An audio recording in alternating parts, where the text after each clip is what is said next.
اسلام نے مسجد میں صحابہ کو آخری واز کرتے ہوئے فرمایا تھا، میرے صحابہ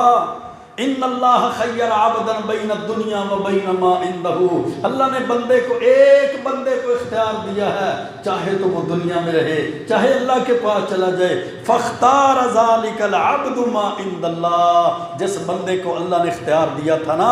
اس بندے نے اللہ کے پاس جانے کو اختیار کر لیا ہے۔ صحابہ بیٹھے ہیں، جم گٹھا صحابہ کا ہے۔ اس طرح صحابہ سماعتوں کو برقرار رکھتے ہوئے اپنی نظروں کو محبوب رسالت صلی اللہ علیہ وسلم کے چہرے کی طرف گاڑ کر یہ بات سن رہے تھے کہ اچانک رونے کی آواز آ جاتی ہے۔ صحابہ فرماتے ہیں ہم جب دیکھتے ہیں تو کون رو رہا ہے؟ وہ حضرت ابو بکر صدیق رضی اللہ تعالی عنہ اس بات کو سننے کے بعد زاروں قطار رونا شروع کر دیتے۔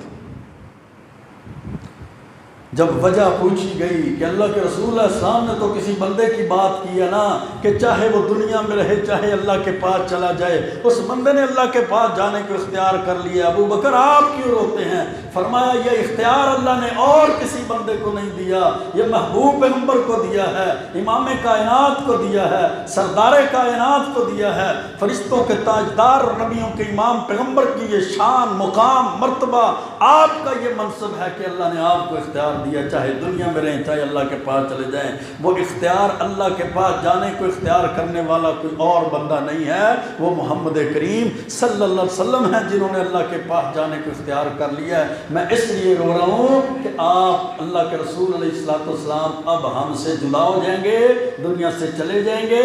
اس لیے ہمارے اور آپ کے درمیان جدائی پیدا ہو جائے۔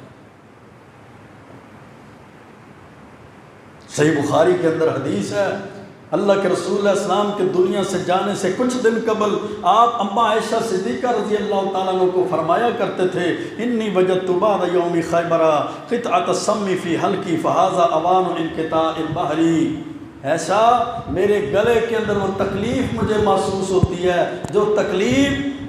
وہ خیبر کے موقع پر ایک یہودیہ عورت کے گھر میں دعوت کھائی تھی، اس نے اس کھانے کے اندر جو زہر ملا دیا تھا اس زہر کے اثرات کی تکلیف مجھے میرے حلق میں محسوس ہوتی، اس زہر کے اثرات کی تکلیف مجھے محسوس ہوتی ہے۔ اور مسند احمد کے اندر بھی اللہ کے رسول علیہ السلام کا یہ واقعہ موجود ہے کہ جب حضرت معاذ بن جبل رضی اللہ تعالی عنہ کو اللہ کے رسول علیہ السلام نے یمن کا گورنر دور رسالت میں بنا کر بھیجا، اس کو مدینہ سے باہر چھوڑنے کے لیے آئے، حضرت معاذ کو نصیحتیں کر رہے ہیں، وصیتیں فرما رہے ہیں، حکم ارشاد فرما رہے ہیں اور ساتھ کہہ رہے ہیں یا معاذ